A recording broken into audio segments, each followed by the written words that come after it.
ఇవాళ అప్పుడే ఏమి చేయలేదు కాంగ్రెస్ పార్టీ అంటారు. నేను అడుగుతున్న 10 ఏళ్ళంటే 3650 రోజులు ఈ రాష్ట్రంలో కేడి 3650 రోజులు అధికారంలో ఉంటే కేంద్రంలో నరేంద్ర మోడీ 3650 రోజులు ఉన్నారు. పాలమూరు రంగారెడ్డికి జాతీయ హోదా ఇచ్చిండ్రా? కల్వకుర్తి, భీమా, నెట్టంపాడు, కోయిల్ సాగరు, సంగమండ ప్రాజెక్టులు ఏమైనా పూర్తి చేసిండ్రా? ఏమైనా పరిశ్రమలు తెచ్చిండ్రా? పాలమూరు యూనివర్సిటీకి నిధులు ఏమైనా ఇచ్చిండ్రా?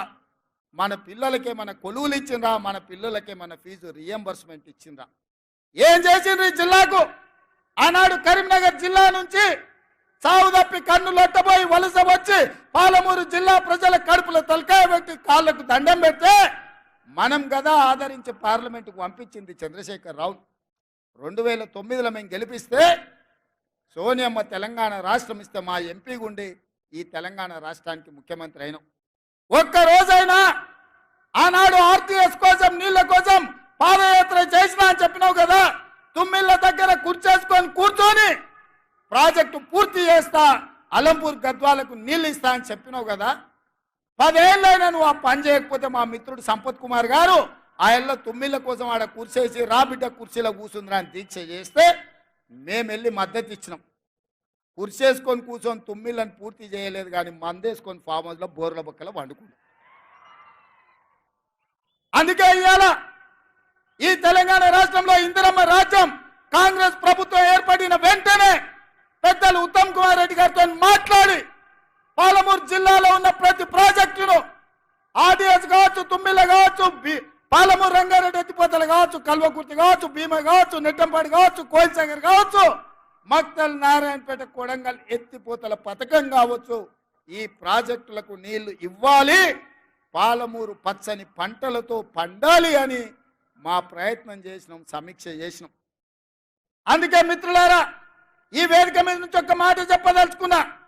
ఈ పాలమూరులో విద్య కోసం, వైద్య కోసం, ఉద్యోగాల కోసం, ఉపాధి కోసం, సాగునీటి ప్రాజెక్టుల కోసం planning commission vice chairman Chinnareddy గారి నేతృత్వంలో ఒక ప్రత్యేకమైన వ్యవస్థను ఏర్పాటు చేసి ప్రతి నియోజకవర్గంలో కావాల్సిన అభివృద్ధి పనులకు వేగంగా అనుమతులతో పాటు నిధులు ఇచ్చే బాధ్యత నేను తీసుకుంటా.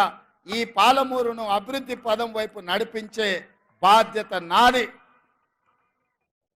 మీ బిడ్డను ఈ మట్టిలో పుట్టిన రేపొకవేళ చావే వస్తే ఈ పాలమూరు మట్టిలో కలిసే మీ బిడ్డ, నల్లమల అడవుల నుంచి వచ్చిన బిడ్డ ఈ తెలంగాణ రాష్ట్రానికి ముఖ్యమంత్రిగా ఉన్నాడు. ఈ పాలమూరును దేశంలోనే ఆదర్శంగా ఉంచే జిల్లాగా అభివృద్ధి చేసే బాధ్యత నేను తీసుకుంటా. మిత్రులారా, ఇవాళ మీ బిడ్డ నాకు మీకు భయం ఎందుకని నేను అడుగుతున్నా. ఇవాళ మీ వాడు, మీ సోదరుడు, మీ మధ్య నుంచి వచ్చినోడు, స్థానిక సంస్థల బాధలు తెలిసినోడిని. జడ్పీటీసీకి ఉంటే బాధే ఉంటుంది, ఎంపీటీసీకి ఉంటే బాధే ఉంటుంది, వాళ్ళ గౌరవం ఎట్లుండాలి, సర్పంచుల మర్యాద ఎట్లా కాపాడాలని తెలిసినోడిని. ఇవాళ వాళ్ళందరూ పనులు చేసి బిల్లులు రాక ఆత్మహత్యలు చేసుకునే పరిస్థితి ఉన్నది. కొంతమంది ఆత్మహత్యలు చేసుకున్నారు, కొంతమంది ఆలి మీద ఉన్న తాలి పుస్తలు అమ్ముకున్నారు. మీ బాధ నాకు తెలియదా? నేను చూడలేదా? మీ కష్టాలు తీర్చాలనేదే కదా నా ఆలోచన. మళ్ళీ ఇప్పుడు శాసన మండలి ఎన్నికలు ఇక్కడ వచ్చినాయి.